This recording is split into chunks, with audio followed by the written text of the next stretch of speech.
Mark Caldwell, a guarded operations analyst.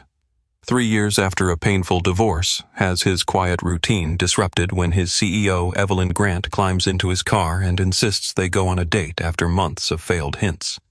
Despite company rules forbidding executive relationships with direct reports, they begin secretly dating and gradually fall in love.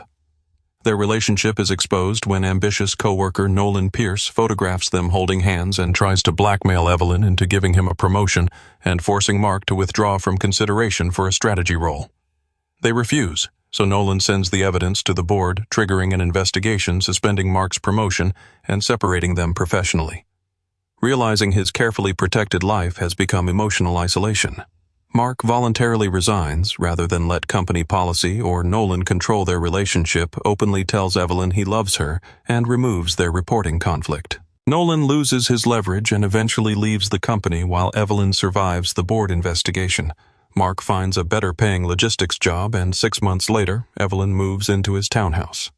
A year after their unexpected first date, they remain together, learning that genuine love requires openness, risk, and continual choices rather than hiding behind safety. I was sitting in my car in the office parking lot at 6:18 on a Thursday, already loosened phone in the cup holder, mentally calculating whether I had enough charcoal left at home. I had survived budget reviews, 3 meetings that could have been emails, and Nolan Pierce explaining for 20 minutes why his strategic instincts deserved a larger bonus. I was ready to disappear. Then my passenger door opened. Before I could say a word, Evelyn Grant slid into the seat beside me like she owned the car, the parking space, the building, and possibly the weather. "Drive," she said. I stared at her. Evelyn was my boss. Technically, she was everyone's boss, CEO of the company. 41, sharp as a blade in the conference room, famous for making vendors sweat without raising her voice. At work, she had a way of looking at a spreadsheet like it had personally disappointed her. In my passenger seat, she looked tired, pretty, and way too calm for a woman invading an employee's car after hours. "Good evening to you too," I said. "Do we normally do executive kidnappings on Thursdays?" She clicked her seatbelt. "Only when polite methods fail." "Polite methods, I asked you to dinner twice. You said we should celebrate the Chicago contract sometime." That sounded like a general corporate sentence. It was not general. You also said it in front of finance. I was trying not to scare you. You're in my car. Yes, new strategy. I looked through the windshield at the half-empty lot. "Evelyn, I was going home." "I know. You go home every night like a retired widower with a grill. That is an ugly accusation with some accuracy behind it." She turned toward me. "You have avoided every invitation, every coffee suggestion, every after-work drink, and every harmless opening I gave you for 6 months." I held up one finger. "First, I don't drink with executives. Second, I don't date at work. Third, I am very good at going home." I noticed. "It's one of your least attractive talents. Least you have several." That should have been enough to make me laugh. It did a little, but I kept my hand on the shifter and my foot on the brake. "This is not smart," I said. "No," she agreed. "It's dinner. It's dinner with my CEO. It's dinner with a woman who is tired of watching you pretend you don't see her." That landed harder than I wanted it to. I had seen her. Of course I had seen her. I noticed when she paused by my desk a little longer than necessary. I noticed when she laughed at my dry comments even when they weren't that funny. I noticed when her professional questions had started coming with little personal ones at the end. I had also spent 3 years rebuilding a life that could not be knocked over by one person leaving. I had a town home, a routine, a clean kitchen, a freezer full of meat, and no emotional emergencies. It wasn't exciting, but it was mine. "Evelyn," I said carefully, "I'm not trying to be rude. You're not rude. You're disciplined, which is worse. Rude men are easy to dislike. You came prepared. I've been patient. It made me unpleasant. You were already a little unpleasant." She smiled for the first time. "There he is. I should have told her to get out. I should have said this crossed a line. I should have been the sensible divorced man who understood risk. Instead, I said, 'Where exactly am I driving?' She leaned back. 'Downtown. Park near Madison. I made a reservation.' 'You made a reservation before stealing my evening I prefer rescuing. I had a steak waiting. I'll buy you a better one.' That steak had expectations. So do I. I turned the engine on mostly because if we kept sitting there, somebody would notice. For the record, I'm driving under protest. For the record, she said, if you take me to dinner, I won't fire you. I looked at her. That joke is terrible. I know. Human resources would burst into flames. Probably. Drive Mark. So I drove. If I had known that one ridiculous car ride would turn my quiet little life into a board-level problem, I might have stayed in park or I might have driven faster. I'm still not sure. The restaurant she picked was the kind of place where the menu used short words because the prices were long. I parked 2 blocks away because paying $26 for valet felt like a personal insult. Evelyn noticed. You make a good salary, she said as we walked. I do. That's why I still have some of it. You're really going to make the CEO walk. You abducted an operations analyst. You accept operational consequences. She laughed, and it sounded wrong at first, not fake, just unfamiliar. In the office, her laugh was usually controlled, one sharp breath before returning to business. This was warmer and a little unguarded. It made me look at her in a way I had been avoiding. Inside, the hostess greeted her by name. Of course she did. Evelyn moved through rooms like people were already expecting her. I followed, trying not to feel like I had wandered into somebody else's tax bracket. At the table, she opened her menu and said, Order what you want. I dragged you here. That's dangerous language. Try me. You realize I'm from Ohio originally. We consider free steak a competitive event. I'll survive. The waiter came over. She ordered without making it a performance. I ordered the steak because pride has limits. When we were alone again, I said, So what's the official reason for this? No official reason. There's always an official reason with you. At work. We are still in public. She folded her hands near her water glass. Fine. Officially, I wanted dinner with someone who doesn't spend the entire time trying to impress me. You picked me because I'm rude. I picked you because you're not performing. That's because I usually don't know there's a show. There is always a show around me. She glanced toward the room, then back at me. Investors, managers, consultants. Men who call themselves visionaries because they learned 3 new terms online. Nolan. She gave me a warning look. Careful. What he called himself a growth architect in the 3 p.m. meeting. I almost called a contractor. A small laugh escaped her.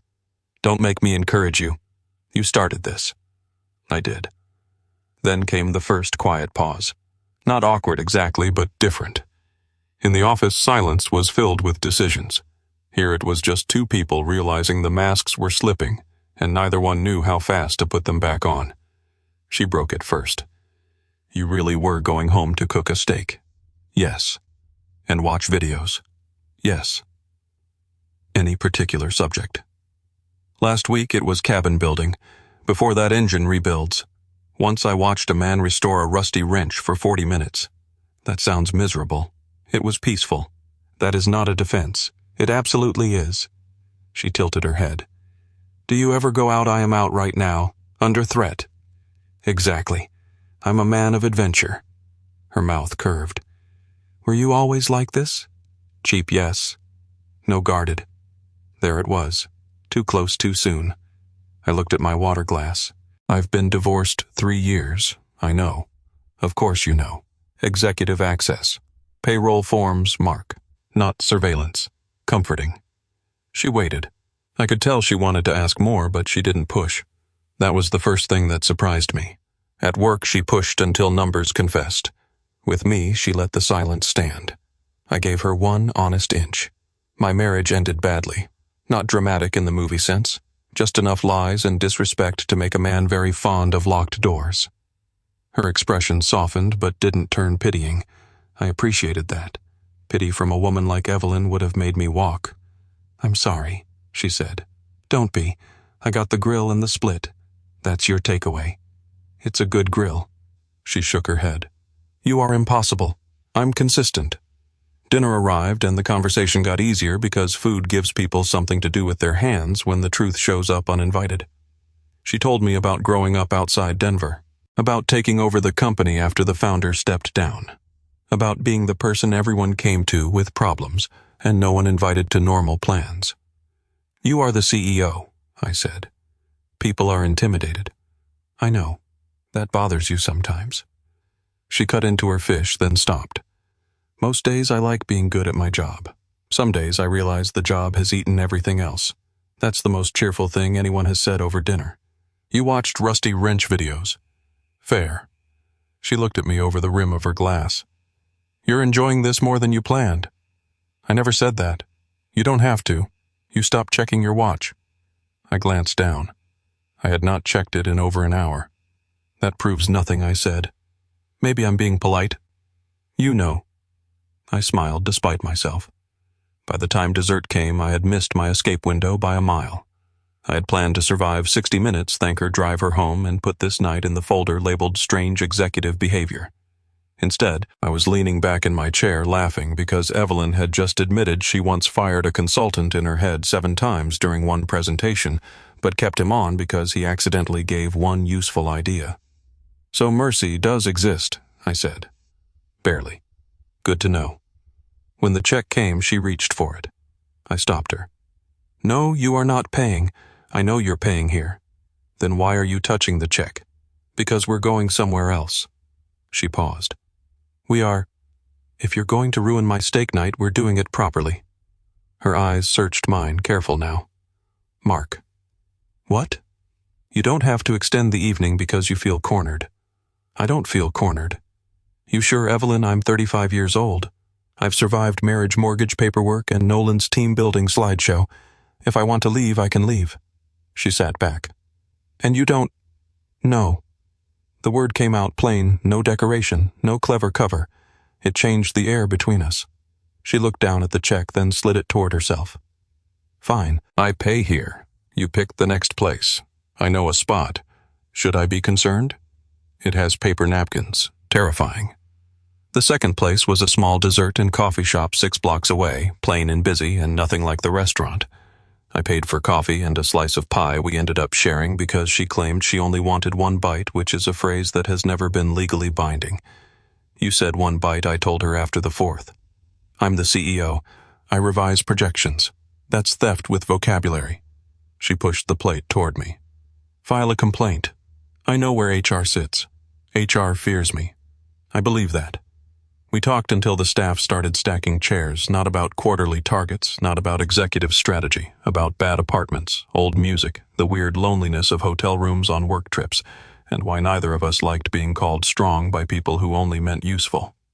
At one point she said, Do you know how many men at work act like they're interested in me, but really they're interested in being seen with me, Seven? She blinked. You have a number. I sit near the coffee machine. People reveal themselves around coffee. That's unsettling. Use your powers for good. And you? She asked. What about me? What are you interested in? The easy answer would have been nothing. The safe answer would have been my job. The honest answer sat between us and made me annoyed at myself. I'm interested in getting through tonight without doing anything stupid. That sounds defensive. It is. Good. At least you're awake. I leaned back. You always this direct outside work, only when I've wasted 6 months being subtle. You call cornering me in my car. Subtlety ending, I call it efficient. I laughed.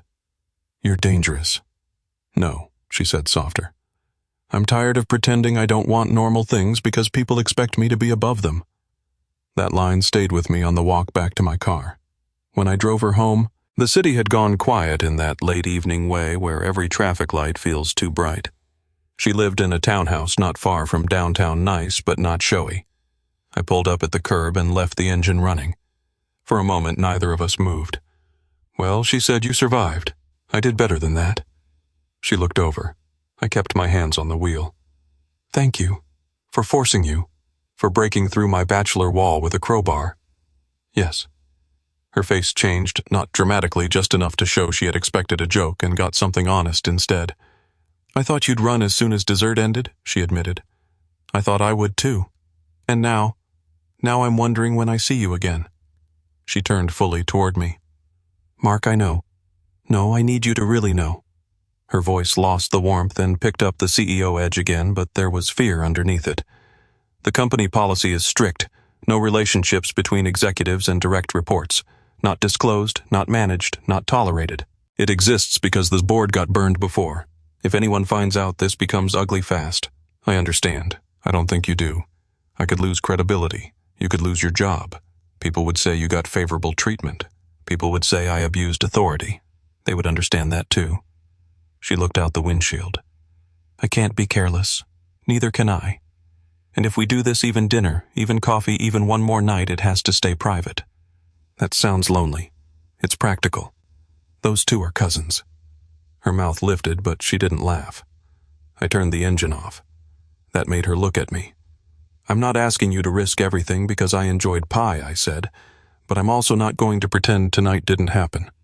I want to see you again somewhere away from work, away from people, away from Nolan and his tragic suits. That got the laugh. My backyard, I said Saturday. I cooked the steak you stole from me. You're inviting your CEO to your house. No, I'm inviting Evelyn. She was quiet for a long second. Then she nodded. Saturday 7:06:30. I'm punctual. Of course you are. She opened the door, then looked back. And Mark. Yeah, no office flirting. I didn't know I was flirting before. You weren't. That was the problem. She got out and walked to her door without looking back until she reached it. Then she turned, raised one hand, and went inside. I drove home with my uneaten steak still waiting in the fridge and the uncomfortable feeling that my safe life had developed a crack. Saturday I cleaned my place like a man expecting a health inspection. Not because it was dirty. I live alone, not like a raccoon. But Evelyn Grant was coming to my backyard, and suddenly every chair looked too casual and every plate looked too single. At 6:27, she texted, I'm outside. I don't know if I'm supposed to knock like a normal person or issue a corporate memo. I opened the door before she could decide. She stood there with a paper grocery bag in one hand and an uncertain look that did not belong to the woman who ran board meetings. You brought supplies, I asked. Salad, that's bold.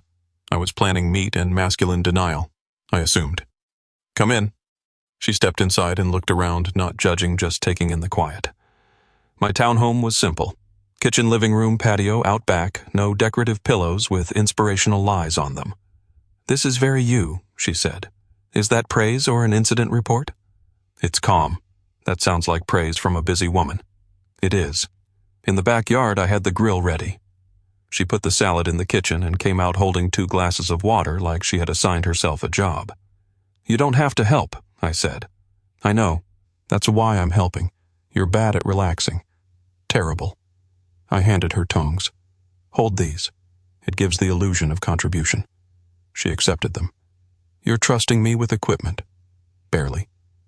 The first few minutes were awkward in a way dinner had not been. At the restaurant, the setting carried us. At my place, there was no waiter, no menu, no public noise. Just us and the fact that she was in my private space. She stood near the patio table, turning the tongs once in her hand. So this is where you hide, she said. Recover from what people? All people most. She nodded toward the grill. And women, I checked up the steak because it gave me something to do, especially women who climb into cars without appointments. Reasonable category. I looked at her. Evelyn. What I'm not good at this. Cooking. Let's not insult both of us. She set the tongs down. Neither am I. You arranged an ambush date. Exactly. Does that sound like a woman with refined social skills? I laughed and the tension eased. Over the next few weeks, my backyard became our safest place. Not perfect, safe enough. She came over after work twice a week, sometimes in office clothes, sometimes in jeans and a sweater, looking more like herself every time and less like the person everyone needed her to be. I cooked. She brought sides. Once she tried to flip a steak before it was ready, and I took the tongs from her hand. Did you just remove me from operations? She asked. Yes. I run a company, not this grill. She pointed at me. That attitude is why I like you. That and my parking ethics. Don't get arrogant. Too late. We did not rush, that mattered. I walked her to her car at the end of each night. Sometimes she touched my arm. Sometimes I wanted to pull her close and didn't. Sometimes she looked like she wanted me to and was grateful I waited. The first time she kissed me, it was after she burned garlic bread. She had insisted she could handle it. 5 minutes later, smoke drifted out of the kitchen and she came outside holding the tray with a face full of executive disappointment. "I made charcoal," she announced. "On purpose. Obviously." I took the tray from her. "Good news. It pairs well with failure." She leaned against the counter and started laughing. Then I started laughing, and somehow we ended up standing too close near the sink. The laugh faded. Her eyes dropped to my mouth, then back up.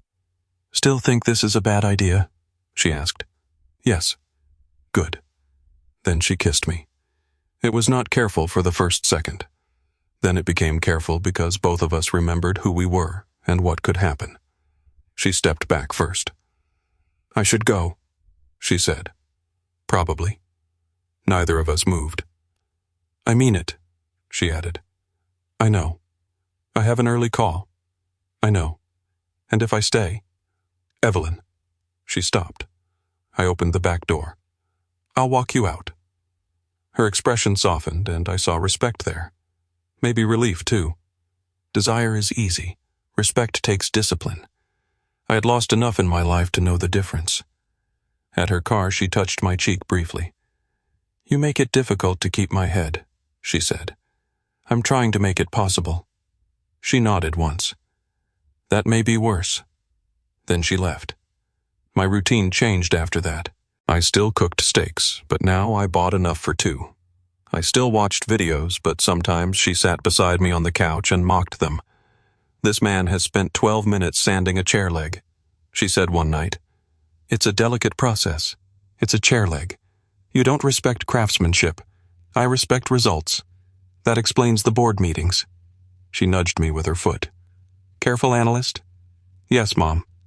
She looked at me when I said it, and we both knew I would never call her that in the way other men did. Not to flatter, not to climb, not to win points. That was part of why this worked. At the office, I gave her clean numbers, honest pushback, and no worship. At home, she gave me the woman behind the title, and I tried not to treat that like a miracle because miracles make people stupid. Still, the risks crept closer. At work, we were careful at first. No lingering, no private jokes, no eye contact longer than necessary. I did my job, she did hers. In meetings, she challenged my projections like she always had. Once Nolan Pierce smirked from across the conference table and said, "Mark seems very confident in his forecast lately." I looked at the spreadsheet. That happens when the math works. A few people coughed into their coffee. Evelyn didn't smile. She just said, "Move on, Nolan." Nolan was my corporate rival, though I hated using a term that dramatic for a man who wore ambition like cologne. He was senior business development, always circling executive attention, always presenting himself as the bold one, while other people cleaned up the details. He had wanted the strategy director role I was being considered for. He believed confidence should beat competence. Sadly for him, numbers kept disagreeing. After that meeting, he caught me near the coffee room. "You're getting sharp lately," he said. "I was dull before. You know what I mean. I rarely do." He leaned one shoulder against the wall. "Evelyn's been giving your team a lot of visibility. My team earned it." "Sure," he smiled. "Just saying visibility cuts both ways." I picked up my papers from the printer. "Then stand somewhere flattering." His smile thinned. "Funny guy, occasionally. Put it in my review." I walked away, but I felt his eyes on my back. That evening, I told Evelyn in my kitchen, "Nolan is sniffing around," I said. She set plates on the table. "He always sniffs. He thinks it's strategy." He mentioned visibility. Her jaw tightened. "Did he accuse you of anything?" "No." He inflated himself near the printer. "That sounds painful. For him or the printer." She almost laughed, then didn't. "We need to be more careful. We are careful. We're comfortable. That's different." She was right. The problem with private happiness is that it starts to feel normal. You forget the fence around it. You stop checking every angle. You convince yourself that because the feeling is clean, the world will treat it cleanly. The first real mistake happened on a Sunday afternoon. We had been seeing each other for almost 3 months. Evelyn had spent Saturday evening at my place, and Sunday we drove out to a small arts district in a town 40 minutes away. Far enough, we thought. Low risk, we thought. Famous last words from 2 adults with functioning careers and temporary stupidity. We walked through a few shops, bought coffee, and stopped near a small public courtyard where a local band was playing. She was relaxed in a way I rarely saw. She slipped her hand into mine. I looked down. She started to pull away. "Sorry." I closed my hand around hers. "Don't." Her smile was small. "You sure know, but don't." We stood there like normal people for 15 minutes. That was all. 15 minutes of nothing scandalous. Holding hands. Laughing, her leaning against my shoulder once when a kid ran past and nearly hit her with a paper bag. Then I saw Nolan across the street. He was standing near a parked car with his phone in his hand. For a second, I told myself it couldn't be him. Then he lowered the phone and smiled. Evelyn felt my hand change. What she asked. "Nolan." Her face went still. He lifted his phone slightly, not waving, not hiding, just showing us he had seen enough. I turned to Evelyn. "We leave now." She nodded. We walked back to my car without rushing. I opened her door, then got in and pulled out carefully. Neither of us spoke until we were on the main road. "How bad?" she asked. He took pictures. She looked straight ahead. "Of us holding hands, at least. Maybe he won't use them." I gave her a look. "Right," she said. "That was cute of me." The next morning, Nolan intercepted us before the executive staff meeting. He picked the hallway near the back conference room where traffic was light but not empty. Smart enough to pressure us, not brave enough to do it openly. "Mark," he said. "Evelyn. Interesting weekend." Evelyn's voice went cold. "Not here." "Oh, I agree. Somewhere private would be better." I stepped closer, not enough to threaten, just enough to make him stop enjoying himself. "Say what you need to say." He glanced around, then held up his phone. On the screen was a photo of Evelyn and me in that courtyard, my hand wrapped around hers, her face turned up toward mine. It looked intimate because it was. Evelyn inhaled once. "What do you want?" Nolan smiled like he had practiced it. "Straight to business. That's why we all admire you." I said, "Careful." He ignored me. "The strategy director position is finalized next week. Mark withdraws. I get your recommendation. Also, so my compensation adjustment gets approved without the usual dramatic budget concerns." Evelyn stared at him. "You are asking me to alter personnel decisions because you followed us on a Sunday. I didn't follow anyone. I happened to see something interesting." 40 minutes from the city," I asked. "Amazing. Your hobbies are terrible." His eyes flicked to me. "This is not the time to be clever. For you, maybe." He leaned in a little. "You two broke policy. I'm offering a quiet solution." Evelyn's face showed nothing, but I knew her well enough by then to see the effort behind it. "Delete the photos," she said, "after we understand each other." "No," I said. Both of them looked at me. Nolan frowned. No. I'm not withdrawing so you can dress up a threat as career planning." His jaw tightened. "You think you have leverage? I think you're standing in a hallway trying to make us panic." "Mark," Evelyn said quietly. I turned to her. "We should talk privately, not with him." Nolan laughed once. "That's adorable." "You think you get time?" I looked back at him. "You already have your pictures. Send them or don't, but you don't get to run my calendar." His smile slipped. Evelyn stepped beside me. "My office, 10 minutes." He looked satisfied again, like he had forced movement. "Good." "No," she said. "Not you, Mark." We left him there. In her office, she closed the door and stood behind her desk for a few seconds, palms flat on the surface. "This is bad," she said. "Yes, I can't pretend it isn't." "I know." She looked up.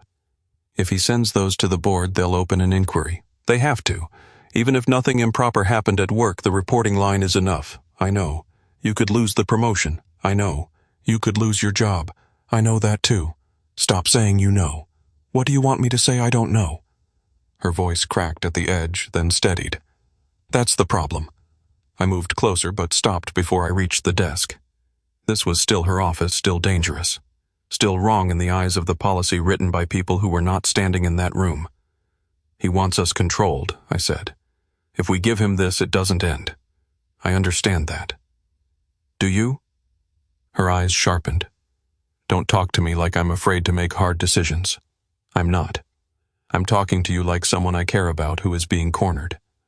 That took some heat out of her. She looked toward the door. I have spent 15 years making sure no one could say I earned my seat the wrong way. One photo and they'll say it anyway. Some will. And you? What about me?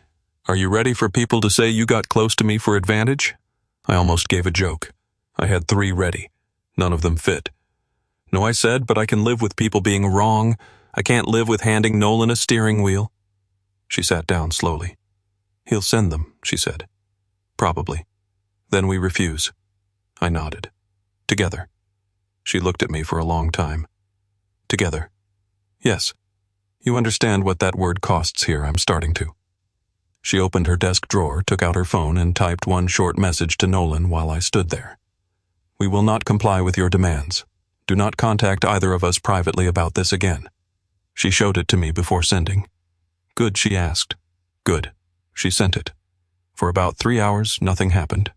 Work continued in that fake normal way offices have when everyone is walking over thin ice and pretending the carpet is solid. I answered emails. Evelyn went into meetings. Nolan stayed away from me, which would have been pleasant under different conditions. At 2:41, Evelyn's assistant Dana appeared at my desk. Dana was in her 50s, sharp-eyed, calm, and impossible to impress. She had once told a visiting investor to wait because money doesn't outrank manners. I respected her deeply. Mark, she said quietly, Mrs. Grant needs you in conference room B. I stood. Now would be better than later. When I entered, Evelyn was there with our HR director and 2 board members on a video call. On the table was a printed copy of the photo, so Nolan had sent it. Evelyn did not look at me when I walked in. That hurt more than it should have, and I knew why she did it. She was protecting the process, protecting me, protecting herself, protecting the company from the appearance that feelings had already taken over. The HR director, Karen, folded her hands. Mark, we need to ask you some questions regarding a potential violation of company policy.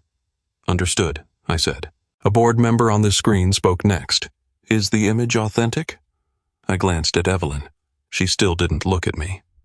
Yes, I said. Are you involved in a personal relationship with Ms. Grant? The room went quiet. I wanted to say yes because hiding suddenly felt dirty.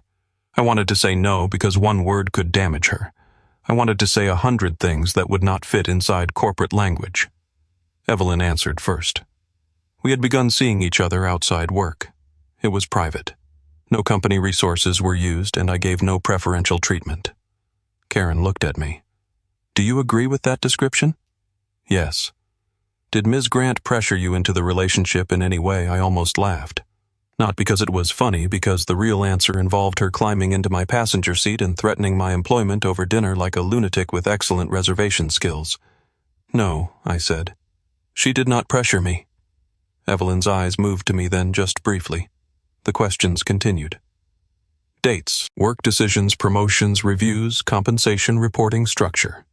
Every answer was factual, clean, and somehow humiliating because love reduced to compliance sounds like a spill report. Afterward, Karen asked me to wait outside. Evelyn remained in the room. Dana was at her desk when I came out. She looked up once. You all right? She asked. Define all right. No one ever can. I leaned against the wall. Dana, did everyone see? Enough people know something. Great. For what it's worth, she said, lowering her voice. I've watched men flatter Evelyn for years. You're the first one who argues with her like she's a person. I looked at her. She went back to her screen. That's all I'm saying. The company moved fast. By the end of the day, Evelyn and I were instructed to have no private contact while the board reviewed the situation. My pending promotion was paused. Her authority over my department was temporarily shifted to another executive. It was all very professional, which is how companies make pain look organized. That evening, I drove home alone. The steak in my fridge looked ridiculous. For 2 weeks, my life returned to what it had been before her. Same townhouse, same grill, same videos playing on the television while I stared past them, same clean kitchen, same quiet. Only now the quiet was not peace. It was absence. I did not call her. She did not call me. We obeyed the restriction because if we were going to lose, we were not going to lose by being careless twice. At work, she passed me once in the hall with 2 board members beside her. She did not stop. I did not speak. Her face was composed, but her eyes found mine for half a second. That half-second ruined my entire afternoon. Nolan, meanwhile, behaved like a man waiting for applause that had not arrived. He walked around with a little too much confidence. He spoke louder in meetings. High-mod comments about organizational integrity until people started avoiding him near the coffee machine. One Friday, he stopped by my desk. "Tough month," he said. I kept typing. "For who?" "For you, I slept fine. No promotion, no special access, no more cozy executive glow." I looked up. "Nolan, do you ever get tired of hearing yourself try?" His face hardened. "You think this ends well for you? I think you should move along before Dana hears you." He glanced toward Evelyn's assistant, who was watching from 20 feet away with the expression of a woman choosing where to bury a memo. Nolan left. That night, I sat in my backyard with the grill cold and finally admitted the truth I had been avoiding. I had built my life to prevent another person from having the power to hurt me. It worked. Nobody got in. Nobody made a mess. Nobody lied beside me at night or walked out with half my trust in their pocket. But the system had a flaw. Nobody got close either. Evelyn had not ruined my peace. She had shown me the difference between peace and hiding. That was annoying of her. Very inconvenient. Classic Evelyn. On Monday morning, I woke up before the alarm made coffee and wrote my resignation letter. I did not make it dramatic. I did not write about love or courage or corporate policy. I wrote that I was resigning voluntarily, effective immediately, with appreciation for the opportunity and a willingness to assist with transition. Clean. Professional. A document no one could argue with. Then I printed it, signed it, put it in a plain folder, and drove to the office. Dana saw me coming. "Does she have a minute?" I asked. Dana looked at the folder, then at me. "She has several if you're carrying what I think you're carrying. Am I that obvious? Men trying to be noble walk like they're heading into dental surgery? That's hurtful. It's accurate." She pressed the intercom. "Evelyn, Mark Caldwell is here." A pause. Then Evelyn's voice. "Send him in." Her office looked the same, but she did not. She stood behind her desk, controlled as always, though tired around the eyes. There were papers stacked beside her laptop, a half-finished coffee, and the kind of silence that comes after too many meetings where everyone pretends concern is not politics. "Mark," she said. "Evelyn, we're not supposed to meet privately. I won't be your employee much longer." Her eyes dropped to the folder. "No," she said immediately. I walked to her desk and set it down. "I haven't even opened it. I know what it is. Then this will be efficient. Don't joke. I'm trying not to make it worse. You resigning makes it worse. No, me staying makes it impossible." She came around the desk. "You have a strong position here. You earned that promotion. You built the analytics system from nothing. You cannot throw away your career because of me. I'm not throwing it away. You are resigning." "Yes. That is usually what throwing away looks like." I almost smiled. She was angry because she was scared. "That made two of us. I've had 2 calls," I said. "One with a former client, one with a recruiter I should have called a year ago. I'll work again. That's not the point. It's part of the point. You love that job. I liked that job. Mark, I love you." The room went quiet. There it was. No candlelight, no perfect timing. Just a man in an office with a folder on a desk saying the sentence he had been avoiding because once it was out, he could not retreat to steak and videos like nothing had happened. Evelyn looked at me like I had handed her something too heavy. "Don't," she whispered. "Too late. You don't have to say that because you're leaving. I'm leaving because it's true." Her eyes filled. She turned away fast, angry at the tears before they even fell. "I am not worth you losing a safe life," she said. I stepped closer but did not touch her. "My safe life was a locked room with good cookware." "That sounds like you. It was very efficient." A broken laugh came out of her, then she covered her mouth. I waited. She lowered her hand. "What if you regret it? Then I'll have to live with the decision I made like an adult. What if I regret it? Then you'll tell me. What if this damages everything I built? Then we handle what's real, not what Nolan wanted us to fear." She wiped her cheek, annoyed with herself. "You make it sound simple. It is not simple. It's just clear." She looked at the folder again. "If I sign that you stop reporting to me?" "Yes." The policy barrier ends. Yes. The board can still judge me. They already are. And you would still want this. Without the job, without the secrecy, without the strange little backyard world where we could pretend nothing else existed? I nodded. Yes. Her voice dropped. Ask me directly. I knew what she meant. If I am no longer your employee, I said, can we be together openly? She looked at me for a long second. Then she took the folder, opened it, and read the letter. Her hand shook slightly when she picked up the pen. I hate this, she said. I know. I also love you. I had no clever answer. Thank God. A joke would have cheapened it. She signed the resignation acceptance, set the pen down, and walked around the desk to me. For once, she moved first without strategy, without permission from the room, without checking the door. I met her halfway. The kiss was not careful this time. It was relieved, sad, happy, and overdue. It carried every stopped conversation, every quiet drive, every night we had ended early because one of us still had a foot on the brake.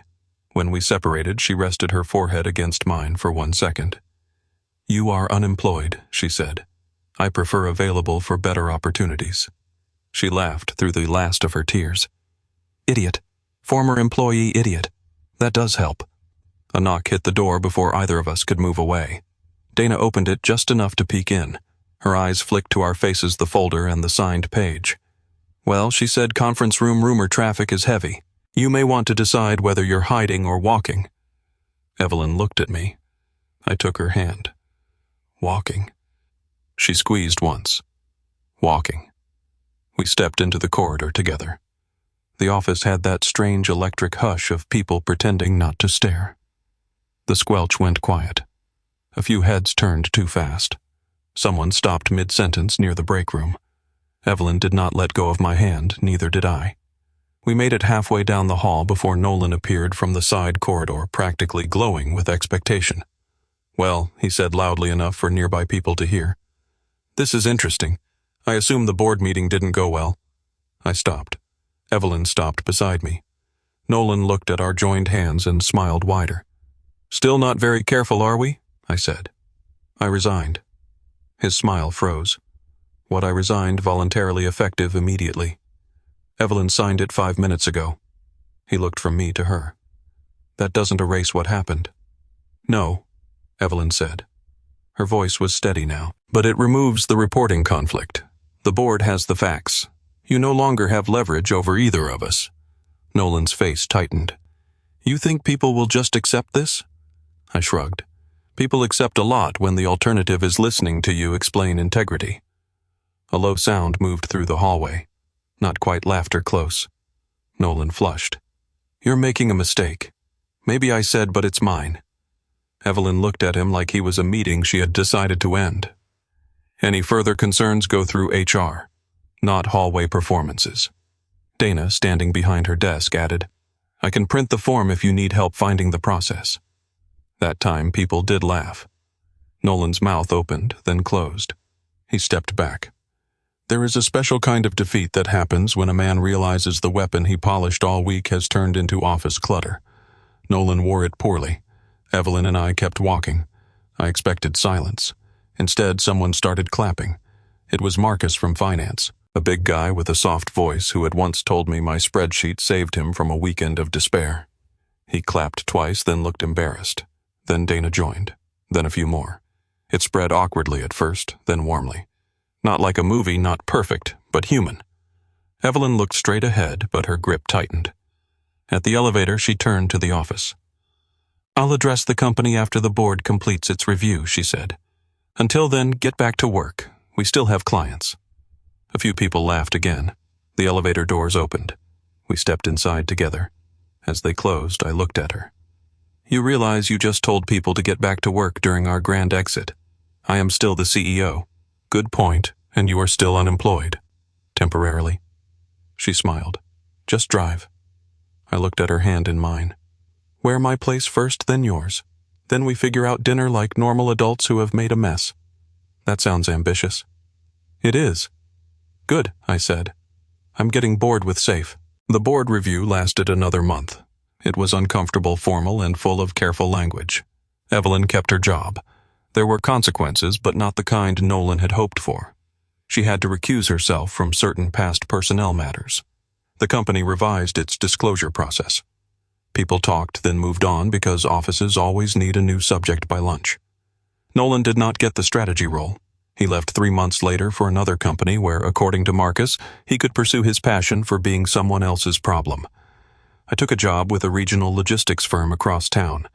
Better title, better pay, fewer people using synergy as a personality. My first week there, Evelyn sent flowers to my office with a card that said, "Try not to argue with everyone before Friday." I called her from the parking lot. "Flowers," I said. "You dislike them. I'm a man. I don't know what to do with them. Put them in water. That feels like a test." "It is. You're enjoying this." "Very much." 6 months later. Evelyn moved into my townhouse because her place was closer to downtown, but mine had the backyard. She claimed that was the reason. I knew better. She liked the grill. She liked the quiet. She liked that in my house nobody needed her to be made of steel. The first night after the move, we stood in the kitchen, surrounded by boxes and takeout containers. She looked exhausted and happy in a way that made my chest ache. "This is strange," she said. "Living with me. Living anywhere that feels chosen." I put plates on the counter. "We can still mess it up." She nodded. Probably not the most romantic response. "It's honest. I like honest." "I know." She leaned against my shoulder. "Are you scared?" "Yes." "Me too." "Good. Then neither of us is delusional." She laughed softly. "That may be why this works. A year after that night in my car, I still had my grill. I still watched pointless videos sometimes. The difference was that Evelyn complained through most of them from the other end of the couch. And somehow that made them better. We were not perfect. She worked too much. I got quiet when old fears woke up. We argued over calendars, over cabinets, over whether salad counted as dinner. But we learned to speak before silence became a wall. We learned that privacy and hiding are not the same thing. We learned that choosing someone is not one dramatic moment. It is 100 practical decisions after the dramatic moment ends. Sometimes I think about the man I was that Thursday evening, sitting in his car, ready to go home to steak and solitude like that was a life plan. He thought safety meant nobody could reach him. Then Evelyn Grant opened my passenger door and ruined everything. Best thing that ever happened to me. Would you have risked your career for a relationship that felt real? Do you think Evelyn was wrong to make the first move, or did Mark need that push?